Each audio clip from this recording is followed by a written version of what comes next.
Let's dive right into this. Welcome to today's Explainer, where we're going to do a deep dive psychological case study on the architecture of the super powerful mind.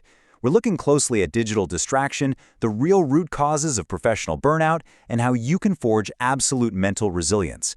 We're going to dissect the mental operating system of the elite, and frankly, figure out how to stop our own brains from actively working against our highest ambitions.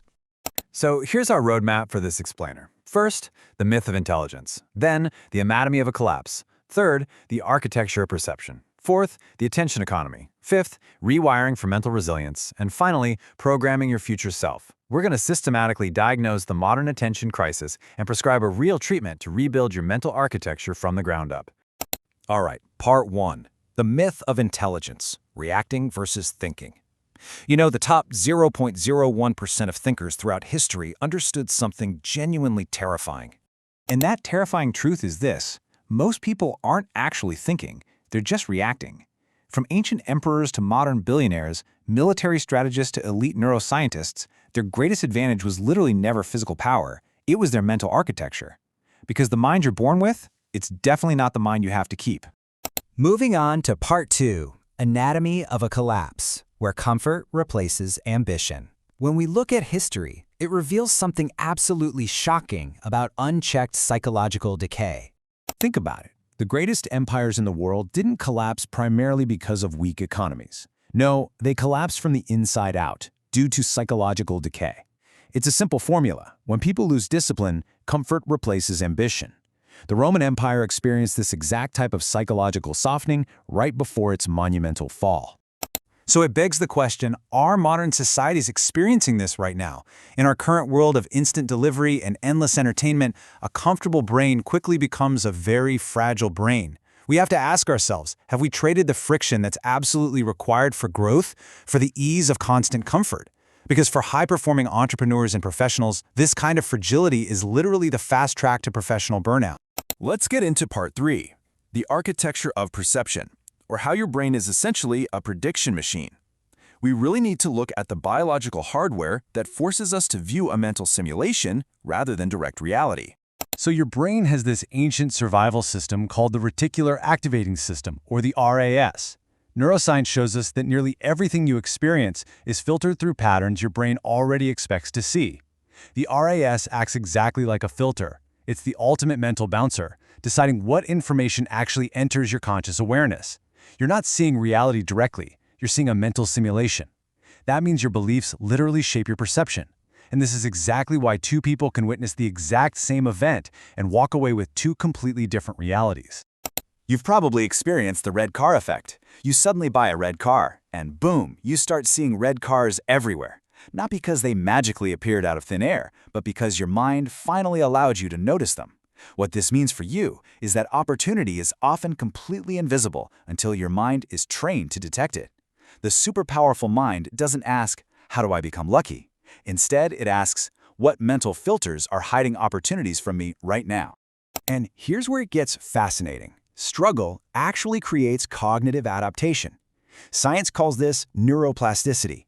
Your brain physically rewires itself based on repeated behavior. Every single distraction rewires weakness, but every focused action rewires power. This means your daily habits aren't just routines, they are actual neurological construction projects happening inside your head. All right, part 4, the attention economy and the battle for your focus. We are currently operating in an environment where our ancient survival programming is actively being exploited for profit. Economics reveals a pretty profound hidden truth about today. The modern world rewards attention far more than labor. We've totally shifted from a labor economy to an attention economy. Attention is literally the new oil. Companies are constantly competing to hijack your focus because focus creates behavior and behavior creates profit. Just think about social media and digital distraction for a second. The average human today consumes more information in a single day than ancient humans consumed in months. Let that sink in. But here's the catch. Information does not create intelligence. Deep thinking creates intelligence. And deep thinking absolutely requires silence. That's exactly why some of the world's most successful people protect their solitude like absolute treasure. Constant stimulation destroys cognitive depth. A distracted mind simply cannot build extraordinary ideas. Psychologists also discovered something else that's super interesting. Humans actually fear social rejection more than they fear failure. Why? Well, because our ancient survival depended entirely on being accepted by the tribe. Your brain still carries that exact same ancient programming today. And this is why most people never become exceptional. They unconsciously fear standing out, which keeps them perfectly comfortable, perfectly distracted, and prevents them from ever reaching their highest ambitions. Moving into Part 5, rewiring for mental resilience, or what we can call the Stoic treatment. So how exactly do high performers break out of this biological prison? Well, the powerful mind understands this core concept. If perception controls emotion, then controlling perception controls destiny. Ancient Stoic philosophers like Marcus Aurelius trained themselves to completely detach from emotional chaos. And modern psychology later proved they were 100% right. Your emotions are not commands. They're just signals. While most people obey every single feeling instantly, the elite learn to observe their emotions without actually becoming them. That single ability changes everything. Because when you stop reacting emotionally, you become incredibly dangerous in a world that's addicted to impulse. And that brings us to our final section, Part 6, Programming Your Future Self, the Ultimate Secret. We've diagnosed the problem, so let's discuss the absolute highest level of mental mastery. You see, the highest level of intelligence is in IQ. It's self-awareness. And it really requires 3 crucial steps. 1. Observe your own thoughts. 2. Question your own beliefs. And 3. Consciously reprogram your own identity. The super powerful mind breaks its biological prison by using these exact steps to deliberately rewrite its mental architecture. It learns to tolerate criticism. And once you stop needing universal approval, your mental freedom basically becomes unlimited. Because the ultimate secret of the super powerful mind is simply this. Your brain is not fixed. It's trained. And the person you become in 5 years depends largely on what you repeatedly think about today. If you cannot control your own attention, I guarantee you someone else is going to monetize your mind. That right there might just be the most important battle of the 21st century. So the real question isn't, how powerful is your mind?